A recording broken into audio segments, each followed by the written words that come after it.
എന്റെ പ്രിയപ്പെട്ടവരെ, എന്തുകൊണ്ടാണ് നമ്മൾ ഖുർആനിനെ ബഹുമാനിക്കാത്തത്? എന്റെ പ്രിയപ്പെട്ടവരെ, പരിശുദ്ധമായ ഖുർആനിന്റെ ആയത്തുകൾ കേട്ടിട്ട് അതിനെ നിസ്സാരമായി കാണുന്ന പെങ്ങള്, നിനക്ക് അല്ലാഹു തരുന്ന ശിക്ഷ എന്തെന്നറിയുമോ? നിന്നെ കുറിച്ച് അല്ലാഹു പറഞ്ഞതെന്നറിയുമോ? അല്ലാഹുവിന്റെ പരിശുദ്ധമായ കലാം കേട്ടിട്ട് അതിനെ പരിഗണിക്കാത്തവർ, അതിന് സ്ഥാനം കൊടുക്കാത്തവർ, അതിന് നിസ്സാരമായി കാണുന്നവർ, അവർക്ക് പടച്ചറപ്പ് കൊടുക്കുന്ന ശിക്ഷ എന്തെന്നറിയുമോ? പരിശുദ്ധമായ ഖുർആൻ എവിടെന്ന് പറഞ്ഞു തരികയോ? അല്ലാഹുവിന്റെ വിശുദ്ധമായ ഖുർആനിന്റെ ആയത്തുകൾ കേട്ടിട്ട് അതിനെ നിസ്സാരമായി കാണുന്ന മനുഷ്യ, നിനക്ക് അല്ലാഹു തരുന്ന ശിക്ഷ എന്താ? നിന്നെ കുറിച്ച് അല്ലാഹു പറഞ്ഞതെന്തെന്നറിയുമോ? നിന്നെ കുറിച്ച് പരിശുദ്ധമായ ഖുർആനിലൂടെ പടച്ചറപ്പ് പറഞ്ഞതെന്താ? എന്റെ പ്രിയപ്പെട്ടവരെ, ഖുർആൻ പറയുകയാണ്, ഒന്നാമതായിട്ട് അല്ലാഹു പറയുകയാ, പരിശുദ്ധമായ ഖുർആനിന്റെ ആയത്തുകൾ കേട്ടിട്ട് അതിനെ നിസ്സാരമായി കാണുന്നവർ, അതിനെ അവഗണിക്കുന്നവർക്ക് അല്ലാഹു കൊടുക്കുന്ന ശിക്ഷ എന്താ? അല്ലാഹുവിന്റെ വിശുദ്ധമായ ഖുർആൻ എവിടെന്ന് ഒന്നാമതായി പറഞ്ഞു തരികയാണ്. ഇങ്ങനെയുള്ള മനുഷ്യനെ കുറിച്ച് അല്ലാഹു പറയുകയാ, ഒന്നാമതായിട്ട് പടച്ചറപ്പ് പറയുകയാണ്, വമൻ അളിലമു മിമ്മൻ ദുക്കിറ ബിആയാതി റബ്ബിഹി ഫഅറള അൻഹാ വനസിയ മാ ഖദ്ദമത് യദാ. അല്ലാഹുവിന്റെ വിശുദ്ധമായ ഖുർആൻ എവിടെന്ന് പറഞ്ഞു തരികയാണ്. അല്ലാഹുവിന്റെ വിശുദ്ധമായ ഖുർആനിന്റെ ആയത്തുകൾ നിന്റെ മുന്നിൽ ഓതപ്പെട്ടിട്ട് നീ അതിനെ പരിഗണിക്കാതെ വരുമ്പോ, അതിനെ നിസ്സാരമായി കാണുമ്പോ, അതിനെ അവഗണിക്കുമ്പോ, അതിനെ പടച്ചവനെ ആ പറയുന്ന കൽപ്പനകൾ അനുസരിക്കാതെ വരുമ്പോ, അങ്ങനെയുള്ള മനുഷ്യനെ കുറിച്ച് ഈ ലോകത്തിന്റെ അധിപനായ കൊലപാതകളല്ല, അല്ലാഹുവിന്റെ പള്ളികൾ പൊളിച്ചു കളയുന്നവരല്ല, അല്ലാഹുവിന്റെ പരിശുദ്ധമായ ഖുർആൻ കേട്ടിട്ട് അതിനെ നിസ്സാരമാക്കി കളയുന്നവനെ, നീയാണടാ ലോകത്തിലെ ഏറ്റവും വലിയ അക്രമിയെന്ന് അല്ലാഹുവിന്റെ വിശുദ്ധ ഖുർആൻ. പരിശുദ്ധമായ ഖുർആൻ കേട്ടിട്ട് അതിനെ നിസ്സാരമായി കാണുന്ന മനുഷ്യൻ, അതിനെങ്ങനെ അവഗണിക്കുകയാ? ഇത് ഉസ്താദന്മാർക്ക് മാത്രമുള്ളതാ, അല്ലെങ്കിൽ പ്രായമുള്ള വാപ്പമാർക്കുള്ളതാ? നമുക്കിങ്ങനെ മരയ്ക്കാറും അതുപോലെ തന്നെ എന്താപ്പ ചുരുളി എന്തൊക്കെ ഉണ്ട്, ഇതൊക്കെ നമുക്കുള്ളത്, നമുക്കിതൊക്കെയാ. എന്റെ പ്രിയപ്പെട്ട സഹോദരങ്ങളെ, അല്ലാഹുവിന്റെ വിശുദ്ധമായ ഖുർആൻ കേട്ടിട്ട് നീ നിസ്സാരമാക്കുന്നുണ്ടോ? എത്ര ആയത്ത് നീ പഠിച്ചിട്ടുണ്ട്? എത്ര ആയത്തുകളുടെ അർത്ഥം നീ കേട്ടിട്ടുണ്ട്? ഈ ഖുർആനിന്റെ ആയത്തുകൾ ഓതിയിട്ട് 2 മണിക്കൂർ ഉസ്താദന്മാര് നിനക്ക് വഴുത് പറഞ്ഞു തരുമ്പോ നീ ഇങ്ങനെ ഇരിക്കുക, വെടി കൊണ്ടതുപോലെ, എന്നിട്ട് ഇറങ്ങി അങ്ങോട്ട് പോകാ. എന്റെ പ്രിയപ്പെട്ടവരെ, ഈ ഖുർആനിന്റെ ആയത്തുകൾ നിന്റെ മുന്നിൽ പറയപ്പെട്ടു, നീ ഗ്രഹിക്കുന്നില്ല, നീ പരിഗണിക്കുന്നില്ലെങ്കിൽ നീയാടാ ഏറ്റവും വലിയ അക്രമി. ആരാ പറഞ്ഞത്? അല്ലയാ പറഞ്ഞത് നീ ഏറ്റവും വലിയ അക്രമിയാണെന്ന്. അല്ലാഹു നമ്മളെ കാത്തിരക്ഷിക്കുമാറാകട്ടെ. നീയാണ് ഏറ്റവും വലിയ അക്രമി എന്ന് പരിശുദ്ധമായ ഖുർആൻ നമുക്ക് പഠിപ്പിക്കുകയാ. അല്ലാഹു സുബ്ഹാനഹു വ തആല പറയുന്നു, നീ ഏറ്റവും വലിയ അക്രമിയാ. എന്റെ പ്രിയപ്പെട്ടവരെ, ഖുർആൻ രണ്ടാമതായി പറയുകയാണ്, പരിശുദ്ധമായ ഖുർആനിന്റെ ആയത്തുകൾ അവഗണിക്കുന്ന പെങ്ങള്, രണ്ടാമതായിട്ട് പടച്ചറപ്പ് പറയുകയാ, നിസ്സാരമായി കാണരുത്.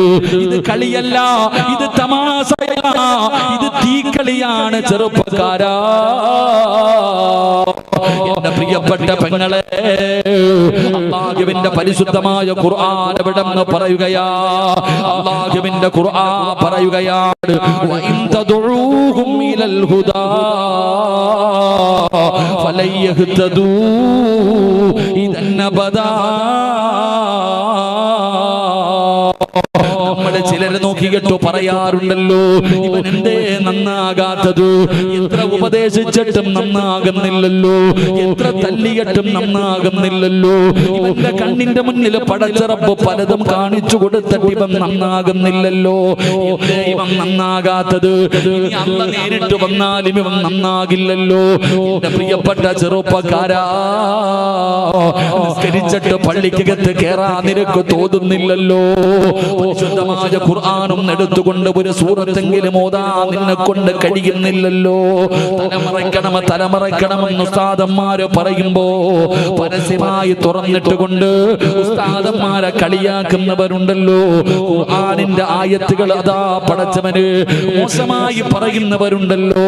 അതാ ഒളിച്ചോടി പോകുന്ന പെൺകുട്ടിയെ വിളിച്ചുകൊണ്ട് വന്നിരുത്തി, കാമുകന്റെ കൂടെ ഒളിച്ചോടി പോകുന്ന പെൺകുട്ടിയെ വിളിച്ചുകൊണ്ട് വന്നിരുത്തിയിട്ട് എല്ലാവരും ഉപദേശിക്കുകയാ, മോളെ ഇത് തെറ്റാ, ഇത് പാപവാ, ഇത് പാപവാ, ഇത് പാപവാ. എവിടെ വെട്ടിയിട്ടതുപോലെ ഇരിക്കുക, വല്ല മാറ്റം ഉണ്ടോ?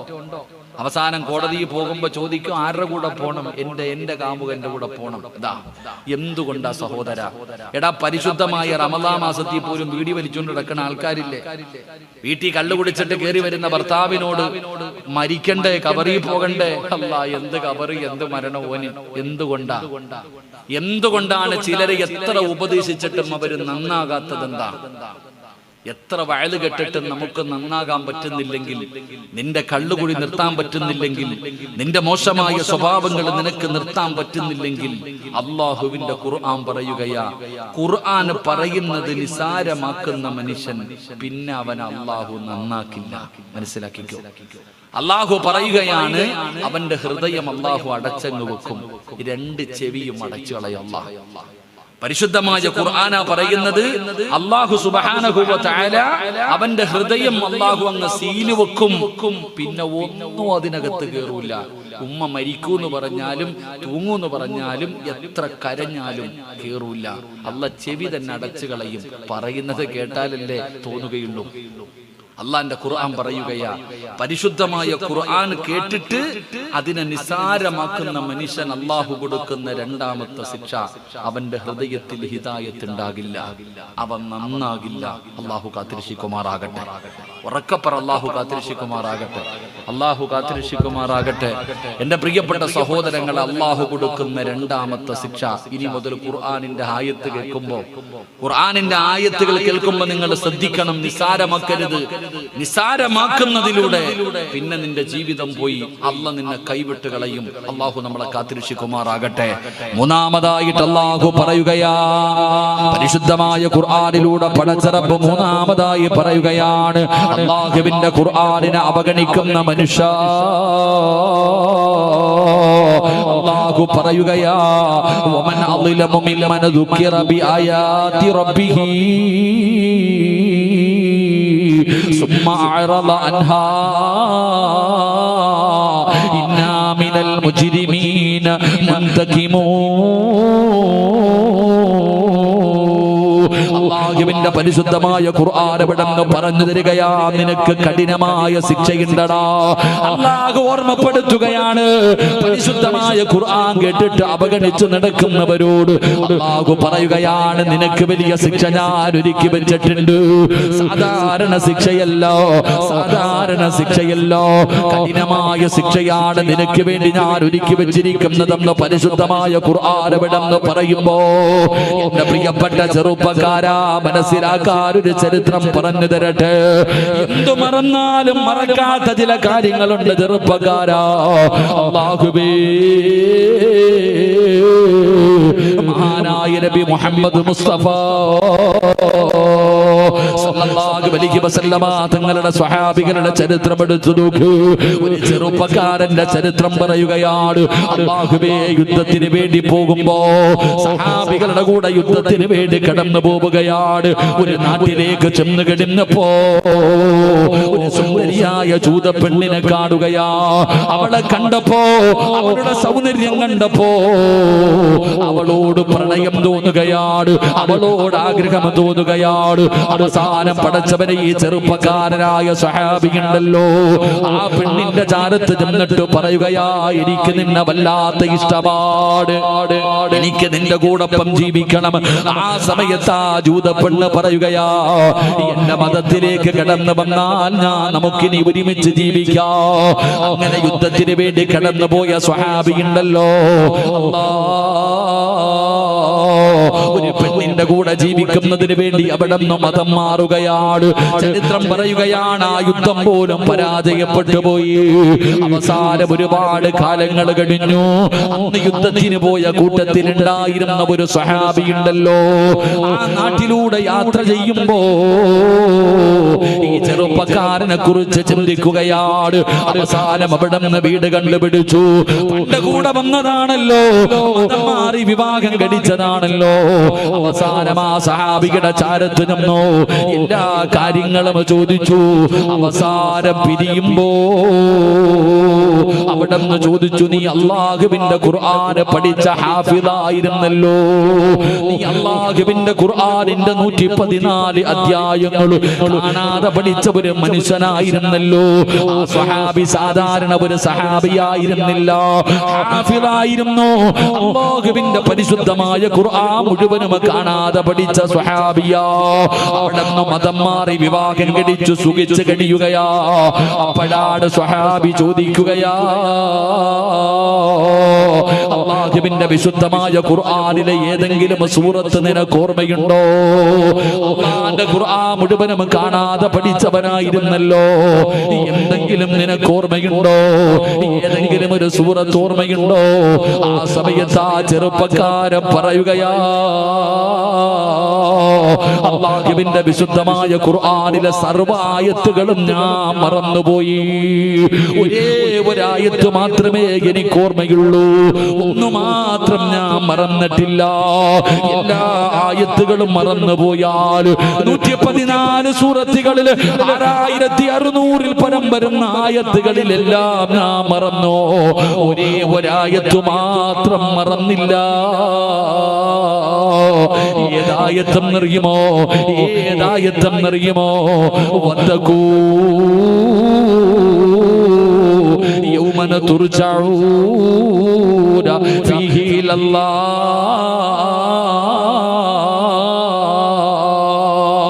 എന്റെ പ്രിയപ്പെട്ട ചെറുപ്പക്കാരാ, ഇതിനെക്കാളും വലിയ ദൃഷ്ടാന്തം നിനക്ക് എന്തേ വേണ്ടത്? എല്ലാ ആയത്തുകളും മറന്നുപോയി, എല്ലാ ആയത്തുകളും മറന്നുപോയി. ഒരേ ഒരായത്ത് മാത്രമേ ഓർമ്മയുള്ളൂ. ഏതായത്തെന്നറിയുമോ? വത്തഖൂ യൗമന തുർജഊന ഫീഹി ഇലല്ലാഹ്. എന്റെ പ്രിയപ്പെട്ട സഹോദരങ്ങളെ, അല്ലാഹു പറയുകയാ, അല്ലാഹു പറയുകയാ, എടാ നീ എവിടെ പോയാലും, ഈ ലോകത്തിന്റെ ഏത് മൂലയിൽ പോയാലും, വത്തഖൂ യൗമന തുർജഊന ഫീഹി ഇലല്ലാഹ്. തിരിച്ച് നീ എന്റെ അടുക്കൽ തന്നെ വരണ്ടവനാടാ. അത് തന്നെയാണ് എനിക്ക് നിങ്ങളോടും പറയാറുള്ളത്. എങ്ങനെയൊക്കെ നടന്നാലും, എങ്ങനെയൊക്കെ നീ സുഖിച്ച് നടന്നാലും, എന്തൊക്കെ നീ മറന്നു നടന്നാലും, തിരിച്ച് നീ അല്ലാഹുവിന്റെ മുന്നിലേക്ക് തന്നെ തിരിച്ചു പോകേണ്ടവരാ. അതുകൊണ്ട് പരിശുദ്ധമായ ഖുർആൻ കേട്ടിട്ട് അതിനെ നിസ്സാരമായി കാണുന്ന മനുഷ്യ, നീ തിരിച്ചു പടച്ചറപ്പിന്റെ മുന്നിലേക്ക് കടന്നു പോകേണ്ടവരാ. അതുകൊണ്ട് എന്റെ പ്രിയപ്പെട്ടവരോട് പറയുകയാണ്, പരിശുദ്ധമായ ഖുർആനിന്റെ ആയത്തുകൾ അതാ കേട്ടിട്ട് അതിനെ അതിനെ നിസ്സാരമായി കാണുന്നവർക്ക് അല്ലാഹു കഠിനമായ ശിക്ഷ ഒരുക്കി വെച്ചിട്ടുണ്ടെന്ന് അല്ലാഹുവിന്റെ വിശുദ്ധ ഖുർആൻ. എന്നിട്ട് നാലാമത് അല്ലാഹു നിന്നെ വിളിച്ച പേരെന്തെന്നറിയുമോ? അല്ലാഹു നിന്നെ ഉപമിക്കുകയാണ്. അല്ലാഹു നിന്നെ ഉപമിക്കുകയാണ്. എങ്ങനെയാണ് പടച്ചറബ് നിന്നെ ഉപമിച്ചതെന്നറിയുമോ? ഫമാലഹും മനി തദ്കിറതി മുഅ്രിദീൻ കഅന്നഹും ഹുമുറും മുസ്തൻഫിറാ. കഴുതയോട് നിന്നെ ഉപമിക്കുകയാ. അല്ലാഹു കഴുതയോടാണ് നിന്നെ ഉപമിക്കുന്നത്. അല്ലാഹുവിന്റെ പരിശുദ്ധമായ ഖുർആൻ കേട്ടിട്ട് അതിനെ പരിഗണിക്കാതെ നടക്കുന്ന പെണ്ണ്, അല്ലാഹു നിന്നെ കഴുതയോട് ഉപമിക്കുകയാ. നീ കഴുതയെ പോലെയാ, നീ കഴുതയെ പോലെയാ. പടച്ചവനെ, എന്നതിന്റെ മുകളിലേക്ക് എടുത്തു വെച്ചു കൊടുത്താൽ അത് ചുമന്നുകൊണ്ട് നടക്കുമല്ലോ.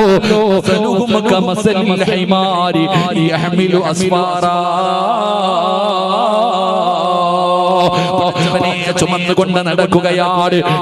നീ ചിന്തിക്കാത്തത്, നീ ചിന്തിക്കാത്തത് കളിയല്ലോ, തമാശയല്ലല്ലോ. അല്ലാഹുവിന്റെ പരിശുദ്ധമായ ഖുർആൻ നിനക്ക് കളിക്കാറുള്ളതല്ല, അത് നിനക്ക് അവഗണിക്കാറുള്ളതല്ല. അത് നിനക്കൊരു മാതൃകയായി പടച്ചറപ്പ് തന്നതാണല്ലോ, നിനക്കൊരു മാർഗദർശനമാണല്ലോ, നിനക്കൊരു പ്രബോധനമാണല്ലോ, നിനക്കൊരു വഴിയാണല്ലോ. നീ അതിനെ പരിഗണിക്കുന്നില്ല. പ്രിയപ്പെട്ട പെങ്ങളെ, കഴുതയെ പോലെയാകല്ലോ, കഴുതയെ പോലെയാകല്ലോ. അല്ലാഹുവിന്റെ ഖുർആൻ കേട്ടിട്ട് അവഗണിക്കുന്നവര് അല്ലാഹു അവിടുന്ന് കഴുതയോടോട് ഉപമിക്കുകയാണ്. എന്റെ പ്രിയപ്പെട്ടവരെ, അഞ്ചാമത്തെ കാര്യമെന്താ?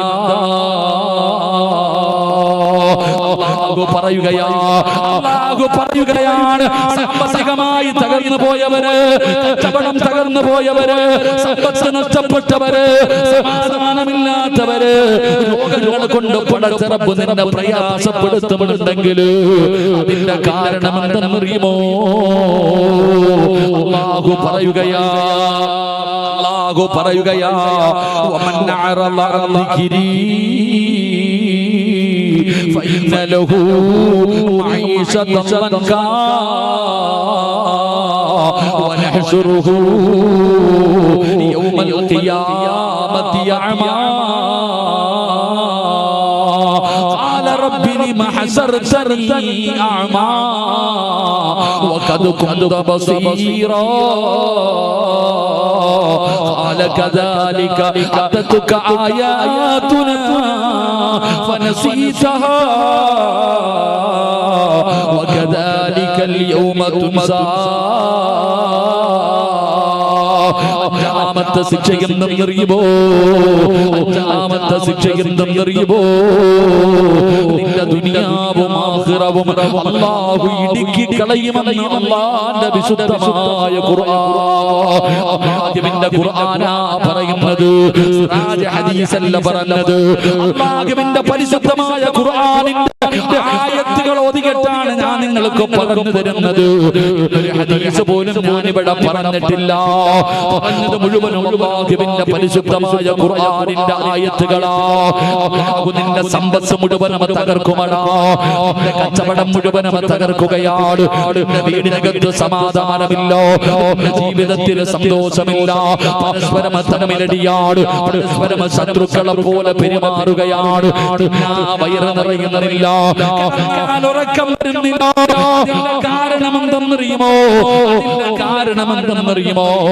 മഹാനായ നബി മുഹമ്മദ് മുസ്തഫ തങ്ങൾ പറയുകയാണ്, 6 സ്ഥലങ്ങളിൽ 6 കാര്യങ്ങളിരുന്ന് കരയുകയാണ്. പ്രവാചകൻ അവിടെ പറഞ്ഞു തരികയാ, 6 സ്ഥലങ്ങളിൽ 6 കാര്യങ്ങളിരുന്ന് കരയുന്നുണ്ട്. അതിലെ ഒരു കാര്യം എന്തെന്നറിയുമോ? വീടിനകത്ത് ഖുർആൻ വാങ്ങി വെച്ചിരിക്കുന്ന പെങ്ങള്, അല്ലാഹുവിന്റെ വിശുദ്ധമായ ഖുർആനിന്റെ വീടിനകത്തുണ്ടല്ലോ. പ്രിയപ്പെട്ട പെങ്ങള്, ആ ഖുർആൻ തുറന്നു ഓതാതെ വന്നാൽ വീടിന്റെ അലമാരിക്കകത്ത് പടച്ചവനെ ഗൾഫിൽ നിന്ന് കൊണ്ടുപോകുന്ന ഖുർആൻ അടുക്കി വെച്ചിരിക്കുകയാ. നീ അത് തുറക്കാറില്ലല്ലോ, അത് തുറന്നു ഓതാറില്ലല്ലോ. ആ ഖുർആനിനെ നീ തുറക്കാതെ വരുമ്പോൾ, ആ ഖുർആനിനെ എടുത്ത് ഓതാതെ വരുമ്പോ നിന്റെ വീടിനകത്തിരുന്ന് കരയുകയാ. നിന്റെ വിശുദ്ധമായ ഖുർആൻ ഉണ്ടല്ലോ, നിന്റെ വീടിനകത്തിരുന്ന് കരയുകയാണ്. നിന്നെ ശപിക്കുകയാ.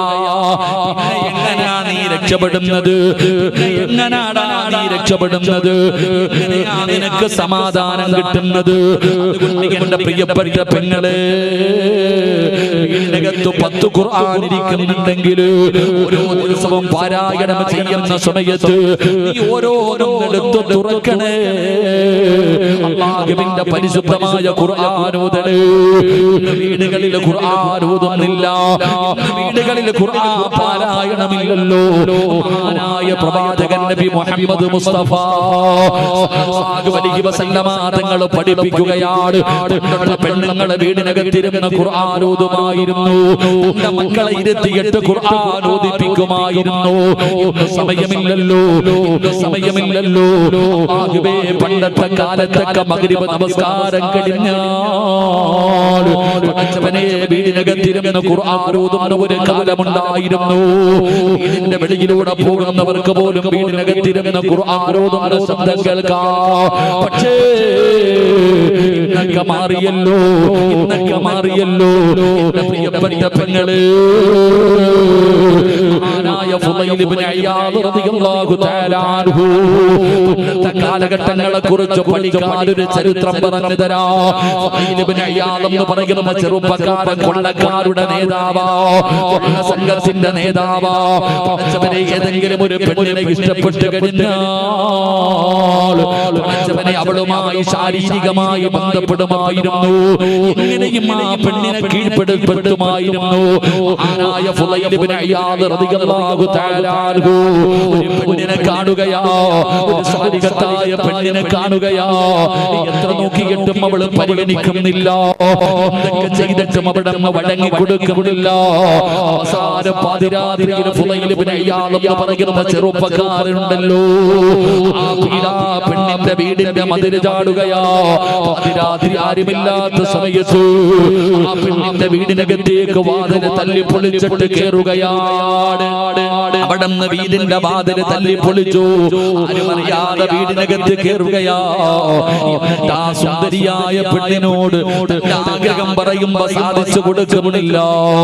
എന്ന് പറയുന്ന ചെറുപ്പക്കാരനുണ്ടല്ലോ, ആ പെണ്ണിനെ വ്യഭിചരിക്കാൻ പോകുകയാണ്, ആ പെണ്ണിനെ പീഡിപ്പിക്കാൻ പോകുകയാണ്, ബലാത്സംഗം ചെയ്യാൻ പോകുകയാണ്, ആ പെണ്ണിനെ ശാരീരികമായിട്ട് അവിടെ നിന്ന് തകർക്കുകയാ. അവസാനം ആ പെണ്ണിന്റെ രണ്ട് കാലുകൾക്ക് നടുവില് ഇയാളെന്ന് പറയുന്ന ചെറുപ്പക്കാരൻ തന്റെ ആഗ്രഹം സാധിപ്പിക്കുന്നതിന് വേണ്ടി കടന്നു ചെല്ലുമ്പോ വീട്ടിലിരുന്നിട്ട് പരിശുദ്ധമായ ഖുർആൻ ഓതുന്നത് കേൾക്കുകയാ. ആ പെണ്ണിന്റെ വീടിന്റെ പരിസരത്ത് ഒരു ഉമ്മ ഇരുന്നിട്ട് അല്ലാഹുവിന്റെ ഖുർആൻ ഓതുകയാ. ഏതായത്ത് അറിയുമോ? ലം യഅനില്ലദീന ആമനൂ അൻ തഖ്ശഅ ഖുലൂബുഹും ലിദിക്രില്ലാഹ്. ഒരു പെണ്ണിനെ വ്യഭിചരിക്കാൻ പോകുമ്പോ, ഒരു പെണ്ണിനെ ബലാത്സംഗം ചെയ്യാൻ തയ്യാറെടുക്കുമ്പോ അടുത്ത വീട്ടിലിരുന്നിട്ട് ഉമ്മ ഖുർആൻ ഓതുകയാണ്. ലം യഅനില്ലദീന ആമനൂ അൻ തഖ്ശഅ ഖുലൂബുഹും ലിദിക്രില്ലാഹ്. പടച്ചവനെ നന്നാകാ സമയമായില്ലേ, നന്നാകാ സമയമായില്ലേ. യാതെന്ന് പറയുന്ന ചെറുപ്പക്കാരൻ നിറകണ്ണുകളോടെ ഇറങ്ങി പോവുകയാണ്. ആ പെണ്ണിന്റെ ശരീരത്തിന്റെ ചാരത്ത് നിന്നിട്ട് അല്ലാഹുവിന്റെ വിശുദ്ധമായ ഖുർആനിലെ ഒരായത്ത് കേട്ടപ്പോ അവിടുന്ന് ഇറങ്ങിപ്പോയെന്ന് ചരിത്രം പഠിപ്പിക്കുമ്പോ പടച്ചവനെ പണ്ടുള്ളവര് മഗ്രിബ് കഴിഞ്ഞ ഖുർആൻ ഓതുമായിരുന്നല്ലോ. സീരിയലിന്റെ ലോകമല്ലേ, ഉമ്മയും തന്റെ മക്കളോട് ഖുർആൻ ഓതാ പറയാറില്ല. അവിടുന്ന് പറയും പഠിക്കടാ പഠിക്കടാ പഠിക്കടാ, ട്യൂഷന് പഠിക്കണമല്ലോ, സ്കൂളിലെ പഠിക്കണമല്ലോ. ഖുർആൻ ഓതാൻ സമ്മതിക്കുന്നില്ല. അവിടുന്ന് പഠിപ്പിക്കുകയാ. എന്തിനു വേണ്ടി എന്നറിയുമോ? മക്കള് നല്ല നിലയിലെത്താരാ, മക്കൾക്ക് നല്ല ഭാവി ഉണ്ടാകാനാ. മഹാനായ സയ്യിദുനാ ഉസ്മാൻ ഇബ്നു അഫ്ഫാൻ റളിയല്ലാഹു തആല അൻഹു, മഹാനായ ഇബ്നു മസ്ഊദ് റളിയല്ലാഹു തആല അൻഹു സക്കറാത്തിന്റെ അവസ്ഥയിൽ കിടക്കുകയാ. ഇബ്നു മസ്ഊദ് തങ്ങൾ മരണത്തോട് മല്ലിച്ചുകൊണ്ട് കിടക്കുമ്പോ ഉസ്മാൻ തങ്ങൾ കടന്നു വരികയാണ്. അല്ലാഹുവേ, കൂടെ ഒരുപാട് സ്വഹാബികളുണ്ട്, എല്ലാവരും കൂടെ വീടിനകത്ത് കടന്നു വന്നു. ഇബ്നു മസ്ഊദ് തങ്ങളുടെ ചാരത്ത് വന്നു, ഇബ്നു മസ്ഊദ് തങ്ങളുടെ ചാരത്ത് വന്നു. എന്നിട്ട് റബ്ബേ, കുറച്ചു പൈസ എടുത്തിട്ട് ഇബ്നു മസ്ഊദ് തങ്ങളുടെ കയ്യിൽ കൊടുക്കുകയാ. കുറച്ചു പൈസ എടുത്തിട്ട് ഇബ്നു മസ്ഊദ് തങ്ങളുടെ കയ്യിൽ കൊടുത്തിട്ട് പറയുകയാ, ഒന്നും സമ്പാദിച്ച് വെച്ചിട്ടില്ലല്ലോ, മക്കളൊക്കെ വളർന്നു വരുന്നുണ്ടല്ലോ, ഈ പൈസ അവർക്ക് ആവശ്യമാകുമല്ലോ.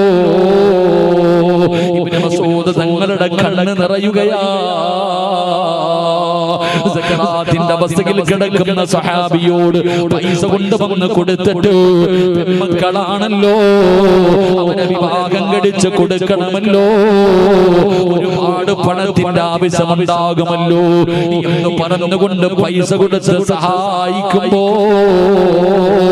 അവിടുന്ന് കരയുകയാ, അവിടുന്ന് കരയുകയാ. എന്തിനാ ഇബ്നു മസ്ഊദേ കരയുന്നത്? ഉസ്മാനേ, മുത്തുനബി പറഞ്ഞത് നിനക്ക് ഓർമ്മയില്ലേ? പഠിക്കൂ പെൺമക്കള്, പെൺമക്കളുള്ള മാതാപിതാക്കള് പഠിച്ചോ.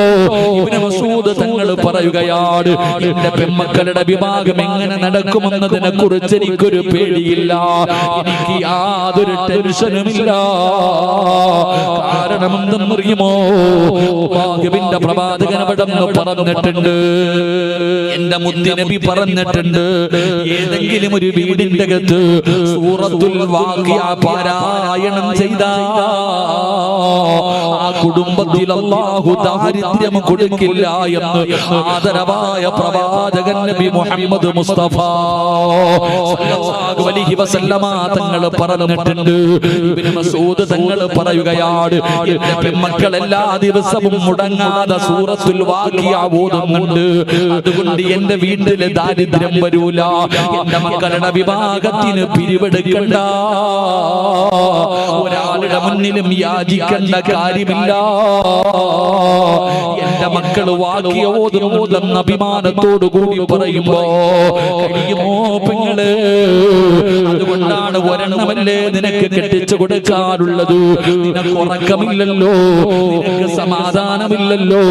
മക്കൾ ഉമ്മയോട് മക്കളോട് ഉമ്മമാര് പറഞ്ഞു കൊടുക്കുന്നത് എന്തെന്നറിയുമോ? ഇന്ന് പല സ്ഥലങ്ങളിലും വഴുതിന് പോകുമ്പോ സംഘാടകർ പറയുന്ന ഉസ്താദേ, കഞ്ചാവിനെ കുറിച്ച് പറയട്, മയക്കുമരുന്നിനെ കുറിച്ച് പറയട്, ചെറുപ്പക്കാര് കഞ്ചാവ് കച്ചവടം നടത്തുകയാ, എളുപ്പത്തിൽ പണമുണ്ടാക്കാൻ ഹറാമായ വഴികൾ സ്വീകരിക്കുകയാ. നിങ്ങള് മക്കളെ നശിപ്പിച്ചതാരാ? ഉമ്മ, നീയാണ് പെണ്ണ്, നിന്റെ മക്കളെ നശിപ്പിച്ചത് നീയാ. കാരണം ചെറിയ മക്കളുടെ ഹൃദയത്തില് പണത്തിനോടുള്ള ആർത്തി പഠിപ്പിച്ചു കൊടുത്തത് നീയാടി പൊന്നുമോളെ. ചെറിയ മക്കളെ വിളിച്ചിരുത്തിയിട്ട് ഉമ്മമാര് പറഞ്ഞു കൊടുക്കുകയാ, നല്ലതുപോലെ പഠിക്കണം, ഈ ക്ലാസ്സിൽ ഏറ്റവും കൂടുതൽ മാർക്ക് വാങ്ങുന്ന കുട്ടി നീയാകണം.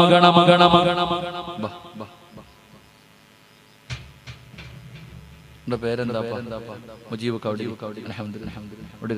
അല്ലാഹു മനുഷ്യന് ആഫിയത്ത് കൊടുക്കുമാറാകട്ടെ, അല്ലാഹു ആഫിയത്ത് കൊടുക്കുമാറാകട്ടെ. എന്റെ പ്രിയപ്പെട്ടവരെ, ഉമ്മമാര് കൊച്ചു മക്കളോട് പറയണ എന്താ? എന്റെ മോനെ നല്ലതുപോലെ പഠിക്കണം, നല്ലതുപോലെ പഠിച്ച് നല്ല മാർക്ക് വാങ്ങി ജയിക്കണം, എങ്കിലേ നല്ല ജോലി കിട്ടും, എങ്കിലേ നല്ല ശമ്പളം കിട്ടും. ഉമ്മ 10 വയസ്സുള്ളവനോട് 15 വയസ്സുള്ളവനോട് ഒരു ഉമ്മ പറഞ്ഞു കൊടുക്കുകയാ, പൈസ ഉണ്ടെങ്കിലേ ജീവിക്കാൻ പറ്റത്തുള്ളൂ. ഉമ്മയും ബാപ്പയും പറഞ്ഞു കൊടുക്കുന്നു, മക്കളോട് പറയുകയാ, പൈസ ഉണ്ടെങ്കിലേ ഈ ദുനിയാവിൽ ജീവിക്കാൻ പറ്റത്തുള്ളൂ. അതുകൊണ്ട് മക്കള് അങ്ങനെ പഠിച്ചു, അവസാനം പൈസ ഉണ്ടാക്കാൻ കഞ്ചാവ് കച്ചവടം നടത്തുക. നിന്റെ മക്കളെ പിഴപ്പിച്ചത് നീയാ പെണ്ണെ, നിന്റെ ആർത്തി, നിന്റെ അത്യാഗ്രഹം. 10ാം ക്ലാസ്സിലും +1നും +2നും പഠിക്കുന്ന മക്കൾ, 18ഉം 20ഉം വയസ്സുള്ള മക്കള് മയക്കുമരുന്ന് കഞ്ചാവ് അടിച്ച് നടക്കുക. നിന്റെ ആർത്തിയാടി നിന്റെ മക്കളെ പിഴപ്പിച്ചതല്ലാതെ വേറെ ആരുമല്ല. ചെറിയ മക്കളോട് പണത്തിനെ കുറിച്ച് പഠിപ്പിച്ചു കൊടുത്തത് നീയാ, നിന്റെ അത്യാഗ്രഹം. എങ്കിൽ എന്തുകൊണ്ട് നീ ചരിത്രം നോക്കുന്നില്ല? മഹാനായ സഹാബികളുടെ ചരിത്രം അറിയുമല്ലോ എന്റെ പ്രിയപ്പെട്ടവരെ. എത്രയോ സഹാബികൾ, മഹാനായ അല്ലാഹുവിന്റെ പ്രവാചകൻ സല്ലല്ലാഹു അലൈഹി വസല്ലമ തങ്ങളുടെ സഹാബത്തിന്റെ ചരിത്രം വായിച്ചിരുന്നെങ്കിൽ നിനക്കിങ്ങനെ പെരുമാറാൻ കഴിയില്ല. എന്റെ പ്രിയപ്പെട്ട സഹോദരങ്ങളെ, മഹാനായ സ്വഹാബി, ഒരു സ്വഹാബിയുടെ ചരിത്രം പറയുന്നുണ്ട്. എന്റെ പ്രിയപ്പെട്ട സഹോദരങ്ങളെ, സക്കറാത്തിന്റെ അവസ്ഥയിൽ കിടക്കുകയാ മഹാനായ അബൂദർ റളിയല്ലാഹു തആല അൻഹു. അബൂദർ എന്ന് പറയുന്ന പാവപ്പെട്ട സ്വഹാബി സക്കറാത്തിന്റെ അവസ്ഥയിൽ കിടക്കുമ്പോൾ തന്റെ ഭാര്യയെയും മക്കളെയും അടുത്തു വിളിച്ചു. അബൂദർ റളിയല്ലാഹു തആല അൻഹു തന്റെ ഭാര്യയെയും മക്കളെയും അടുത്തു വിളിച്ചു. എന്നിട്ട് തന്റെ മക്കളോട് പറഞ്ഞു, വാപ്പയുടെ മരണമെടുത്തു, വാപ്പയുടെ മരണമെടുത്തു.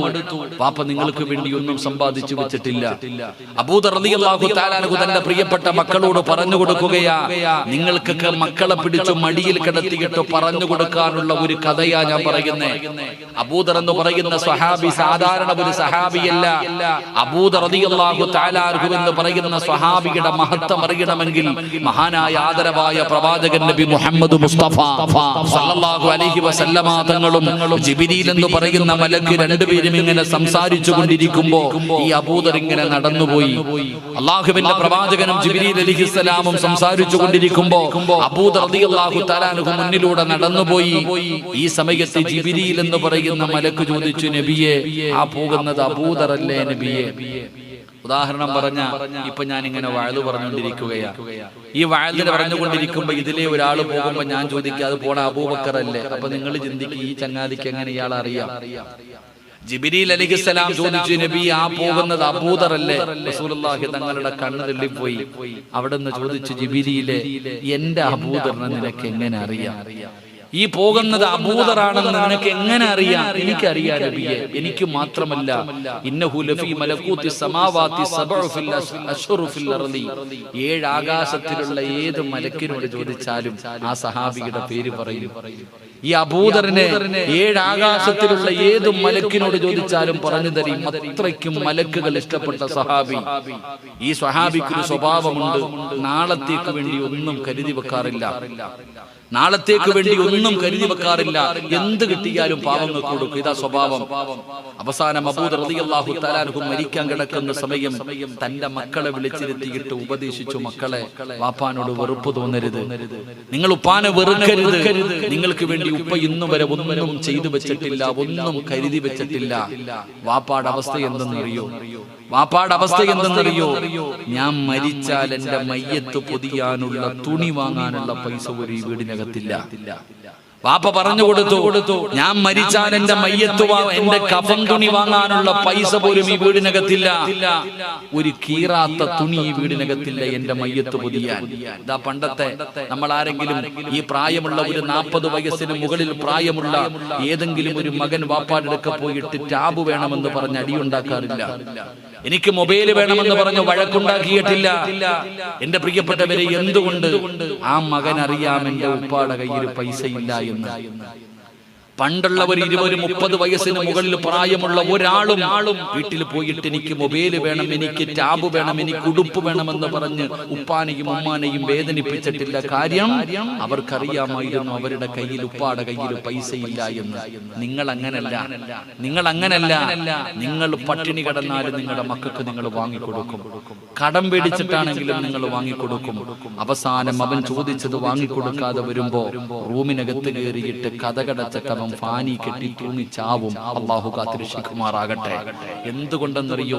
പണ്ടുള്ള പെണ്ണുങ്ങള്, എനിക്കിപ്പോഴും ഓർമ്മയുണ്ട്, പണ്ട് നമ്മളൊക്കെ ഭക്ഷണം കഴിക്കുമ്പോ ഒരല്പം ഭക്ഷണം താഴെ വീണാൽ ആ താഴെ വീണ ഭക്ഷണം എടുത്ത് പാത്രത്തിലിട്ട് ഉമ്മ പറയും, മോനെ, ഇതേ ഉള്ളു മോനെ, വേറെ ഒന്നും ഇല്ലടാ, ഇത് തന്നെ ഉപ്പ എത്ര കഷ്ടപ്പെട്ടിട്ടാ കൊണ്ടുവന്നത് എന്ന് പറഞ്ഞ് താഴെ വീണ ഭക്ഷണം പോലും എടുത്തു തന്നിട്ട് നമ്മുടെ ഉമ്മ നമ്മളെ കൊണ്ട് തീറ്റിപ്പിച്ചിട്ട് ആ ഭക്ഷണം ഉണ്ടാക്കിയത് എങ്ങനെയാണെന്ന് നമുക്ക് പഠിപ്പിച്ചു തന്നു. ഇന്നോ ഒരു പാത്രം ചോറെടുത്തിട്ട് കൊണ്ട് വലിച്ചെറിഞ്ഞാലും നമ്മുടെ ഭാര്യമാര് പറഞ്ഞു കൊടുക്കാറില്ല. നമ്മൾ മനസ്സിലാക്കേണ്ടത് പറഞ്ഞു കൊടുക്കണം, സഹോദര, നിന്റെ ജോലി എന്താ, നിന്റെ ശമ്പളം എന്താ. നീ എങ്ങനെയാണ് ഈ പൈസ ഉണ്ടാക്കുന്നത് എന്ന് നിന്റെ മക്കൾക്ക് നീ പഠിപ്പിച്ചു കൊടു. മോനെ, രാവിലെ മുതൽ ഉച്ചവരെ വെയിൽ കൊണ്ട് ഈ ഉപ്പ കടന്ന് തന്റെ രക്തം വിയർപ്പാക്കി കിളച്ചാൽ എനിക്ക് കിട്ടുന്നത് 600 രൂപയാടാ. പഠിപ്പിച്ചു കൊടുക്കണം മക്കൾക്ക്. ഉപ്പാടെ അടുക്കൽ വന്നിട്ട് ചോദിക്കുമ്പോ ഉപ്പാടെ കയ്യിൽ പൈസ ഇല്ല മക്കളെ, പഠിപ്പിച്ചു കൊടുക്കണം. എന്റെ പ്രിയപ്പെട്ടവരെ, അബൂ റളിയല്ലാഹു തആല അൻഹു മരിക്കാൻ കിടക്കുന്ന സമയം തന്റെ ഭാര്യയെയും മക്കളെയും അടുത്തു വിളിച്ചിരുത്തിയിട്ട് പറഞ്ഞു കൊടുത്തു, കഫൻ തുണി വാങ്ങാൻ എന്റെ കയ്യിൽ പൈസ ഇല്ല, എന്നാൽ ഒരു തുണിയെടുത്ത് പൊതിയാമെന്ന് വെച്ചാൽ കീറാത്ത ഒരു തുണിയും ഈ വീടിനകത്തില്ല. പക്ഷേ നിങ്ങൾ പേടിക്കണ്ട. അപ്പോഴും ആ സ്വഹാബി പറഞ്ഞു കൊടുത്തു, നിങ്ങൾ പേടിക്കണ്ട, ഞാൻ മരിച്ചു കഴിഞ്ഞാൽ എന്റെ മയ്യത്ത് കുളിപ്പിച്ചിട്ട് വെള്ള തുണി വെച്ച് പൊതിഞ്ഞിട്ട് റോഡിൽ കൊണ്ടുപോയി വെക്കണം, വഴിയിൽ കൊണ്ടുപോയി വെക്കണം. കാരണം ആ സ്വഹാബിയുടെ വീടിന്റെ അടുക്ക് വേറെ ആരുടെയും വീടില്ല, ഒറ്റയ്ക്കൊരു വീട്. നാട് കടത്തപ്പെട്ടതാണ് ഈ സ്വഹാബിയെ. എന്തിന്റെ പേരിൽ? പൈസ സൂക്ഷിക്കുന്നവന്മാരുടെ വീടിന്റെ മുന്നിൽ പോയി നിന്നിട്ട് വഅദ് പറഞ്ഞതിന്റെ പേരിൽ. കൊട്ടാരം പണിതവന്മാർ, സമ്പാദ്യം കൂട്ടിവച്ചിരിക്കുന്നവരുടെ വീടിന്റെ മുന്നിൽ പോയിട്ട് പറയും, കൊടുക്കടാ പാവങ്ങൾക്ക്, ഇല്ലെങ്കിൽ നാളെ നിന്റെ കഴുത്തിൽ അല്ലാഹു പരലോകത്ത് വെച്ചത് തൂക്കിയിടും. ഇങ്ങനെ പരാതി കാരണം നാട് കടത്തപ്പെട്ട സ്വഹാബി. ഈ സ്വഹാബിയുടെ മയ്യത്ത് പറഞ്ഞു കൊടുത്തു, ഞാൻ മരിച്ചാൽ എന്റെ മയ്യത്ത് റോഡിൽ കൊണ്ടുവച്ചിട്ട് നിങ്ങൾ വഴിയോരത്ത് കാത്തു നിൽക്കണം. ഉംറ കഴിഞ്ഞിട്ട് വരുന്നവരെ കണ്ടാ പറയണം, കഫൻ തുണിയാണ് ഈ കിടക്കുന്നത്, സ്വഹാബിയാണ്, റസൂലുള്ളാഹി തങ്ങളുടെ സഹാബിയ, നിങ്ങളുടെ ഇഹ്റാമിന്റെ വസ്ത്രത്തിൽ പൊതിഞ്ഞിട്ട് കബറടക്കാൻ പറഞ്ഞാ മതി. വാപ്പ പഠിപ്പിച്ചു കൊടുത്തു മക്കൾക്ക്. അബൂ റളിയല്ലാഹു തആല അവിടെ നിന്ന് മരണപ്പെട്ടു. മക്കള് കുളിപ്പിച്ചു. അവിടെ നിന്ന് ജനാസ ചുമന്നുകൊണ്ട് ജനങ്ങൾ നടന്നു പോകുന്ന വഴിയിൽ കൊണ്ടുവച്ചിട്ട് ഈ മക്കൾ ഇങ്ങനെ കാത്തു നിൽക്കുകയാ. ഒരുപാട് കാത്തു നിന്നു. ഒരുപാട് സമയം കഴിഞ്ഞപ്പോ ഒരു സംഘം ഉംറ കഴിഞ്ഞു വരികയാ. ആ സംഘത്തിന്റെ നേതാവ് മഹാനായ സൽമാൻ അൽ ഫാരിസി റളിയല്ലാഹു തആല അൻഹു. എല്ലാവരും ഉംറ കഴിഞ്ഞു വരികയാണ്. ഈ മക്കൾ ഇങ്ങനെ വഴിയോരത്ത് തടഞ്ഞു നിർത്തിയിട്ട് പറഞ്ഞു, ഈ കിടക്കുന്നത് ഞങ്ങളുടെ വാപ്പയാ, അല്ലാഹുവിന്റെ പ്രവാചകൻ സല്ലല്ലാഹു അലൈഹി വസല്ലമ തങ്ങളുടെ സ്വഹാബിയ. കഫൻ തുണി വാങ്ങാൻ പോലും പൈസയില്ല.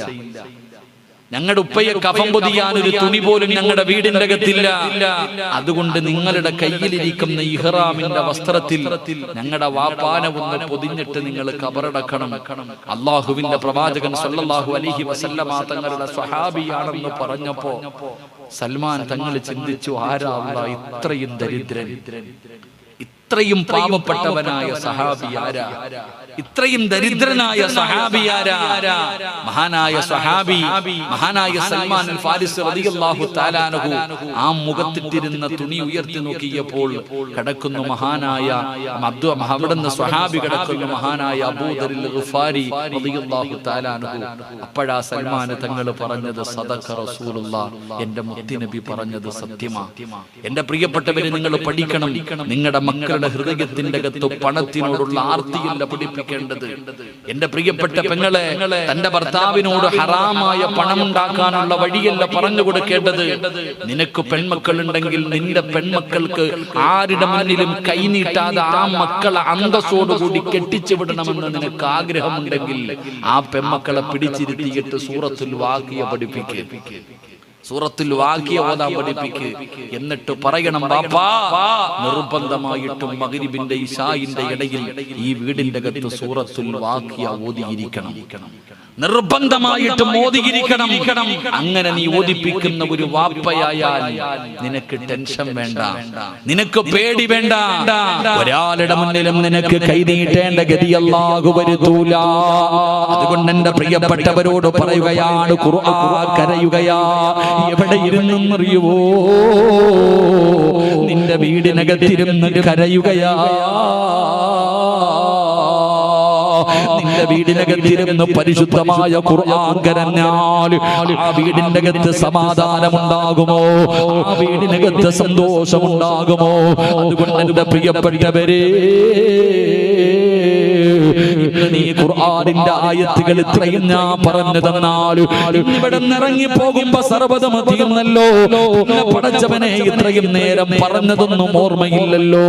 നാളെ പരലോകത്ത് കടന്നു വരുമ്പോ ഈ ദുനിയാവിൽ നിനക്ക് ഇടുക്കമുള്ള ജീവിതമാണ്, ഈ ദുനിയാവ് നിനക്ക് നഷ്ടപ്പെടുകയാ. അല്ലാഹുവിന്റെ പരിശുദ്ധമായ ഖുർആൻ പറയുകയാ, അതാ ഖുർആൻ പറയുകയാണ്, വനഹ്ശുറുഹു യൗമൽ ഖിയാമത്തി അഅമാ. നാളെ പള്ളിപ്പറമ്പിലെ ഖബറിന്റെ അകത്ത് നിന്ന് എഴുന്നേറ്റ് വരുമ്പോ നിനക്ക് കണ്ണ് കാണുന്നില്ല, നിനക്ക് കണ്ണ് കേൾക്കൂല, നിനക്ക് കണ്ണ് കാണൂല. പഠിച്ചവരെ അന്ധയായി കണ്ണ് കാണാത്തവളെ പോലെ, ചെവി കേൾക്കാത്തവരെ പോലെ നീ നാളെ പരലോകത്തെ ഖബറിന്റെ അകത്ത് നിന്ന് എഴുന്നേറ്റ് വരുമ്പോ നീ അല്ലാഹുവേ വിളിച്ചു പറയുകയാ, ഖാല റബ്ബി ലിമ ഹസർതനി അമാ വഖദ് കുന്തു ബസീറാ. എനിക്ക് ചെവി കേൾക്കുമായിരുന്നല്ലോ അല്ലാ, ദുനിയാവിൽ ജീവിക്കുമ്പോ എനിക്ക് കണ്ണ് കാണുമായിരുന്നല്ലോ അല്ലാ, ഇന്നെന്റെ കണ്ണ് കാണുന്നില്ലല്ലോ. ആ സമയത്ത് പറയുകയാ, കാലകദാലിക കാലകദാലിക അതതുക ആയാതുനാ വനസീതഹാ. പടച്ചവനെ മറന്നു കളഞ്ഞല്ലോ. പലതും പറഞ്ഞിട്ട് ഉസ്താദന്മാര് പറഞ്ഞു തന്നപ്പോ കേൾക്കാത്തവരെ പോലെ, അന്ധയെ പോലെ നീ നടിച്ച് നടന്നവനല്ലേ. അല്ലാഹു അവിടെയും നിന്നെ അങ്ങനെയാക്കുമെന്ന് പരിശുദ്ധമായ ഖുർആൻ വിടന്ന് പറഞ്ഞു തരുമ്പോ എന്റെ പ്രിയപ്പെട്ട സഹോദരങ്ങളോട് സഹോദരിമാരോട് പറയുകയാ, അല്ലാഹുവിന്റെ പരിശുദ്ധമായ ഖുർആനിൽ നിങ്ങൾ ആദരിക്കണേ, ബഹുമാനിക്കണേ, അതിന് നൽകേണ്ട സ്ഥാനങ്ങൾ നിങ്ങൾ നൽകണേ. ഇല്ലെങ്കിൽ പടച്ചവരെ അല്ലാഹു നിന്റെ ദുനിയാവും നിന്റെ ആഖിറവും അല്ലാഹു നഷ്ടപ്പെടുത്തി കളയുകയാ. നിന്റെ ദുനിയാവും നിന്റെ ആഖിറവും അല്ലാഹു ഞെരുക്കി കളയുമെന്ന് അല്ലാഹുവിന്റെ വിശുദ്ധ ഖുർആൻ. പരിശുദ്ധമായ ഖുർആൻ വിടന്ന് പറഞ്ഞു തരുമ്പോ എന്റെ പ്രിയപ്പെട്ടവരെ ഏഴാമത്തെ ശിക്ഷ എന്താ? പരിശുദ്ധമായ ഖുർആനിനെ പരിഗണിക്കാതെ വരുമ്പോ അല്ലാഹു അവർക്ക് കൊടുക്കുന്ന ഏഴാമത്തെ ശിക്ഷ എന്തെന്നറിയുമോ? അല്ലാഹുവിന്റെ ഖുർആൻ പറയുകയാണ്, അദാ ഖാല ഫബിമാ അഗ്വൈതനി ലഅഖഉദന്ന ലഹും സിറാതകൽ മുസ്തഖീം ثم لآتينهم من بين أيديهم ومن خلفهم ومن أيمانهم وعن شمائلهم ولا تجدوا أكثرهم شاكرين. അല്ലാഹുവിന്റെ വിശുദ്ധമായ ഖുർആനിനെ, ആ ഖുർആനിന്റെ ആയത്തുകൾ കേട്ടിട്ട് അവഗണിക്കുന്ന മനുഷ്യ, നിന്നെ അല്ലാഹു പിശാചിന്റെ കൂട്ടുകാരനാക്കുമെന്ന് അല്ലാഹുവിന്റെ വിശുദ്ധ ഖുർആൻ. നിന്നെ പിശാചിന്റെ കൂടെ അങ്ങ് എഴുതി തള്ളുകയാ. അല്ലാഹു ശപിക്കപ്പെട്ടവര് സ്വർഗ്ഗത്തിൽ നിന്ന് പുറത്താക്കിയതുപോലെ, അല്ലാഹു ശപിച്ചതുപോലെ അല്ലാഹു നിന്നെ അങ്ങ് എഴുതി തള്ളുകയാണ്. പടച്ചവൻ നിന്നെ കൈവിടുകയാ. അല്ലാഹു നിന്നെ ഇബ്ലീസിന്റെ കൂട്ടത്തിൽ പെടുത്തുകയാ. പടച്ച റബ്ബ് നിന്നെ ഇബ്ലീസിന്റെ കൂട്ടുകാരനാക്കുകയാ. പിന്നെ രക്ഷപ്പെടുമോ? പിന്നെ രക്ഷപ്പെടുമോ? അതുകൊണ്ട് സഹോദരങ്ങളെ നിസാരമാക്കരുത്. ഇബ്ലീസ് നിന്റെ ഏറ്റവും വലിയ ശത്രുവാണ്.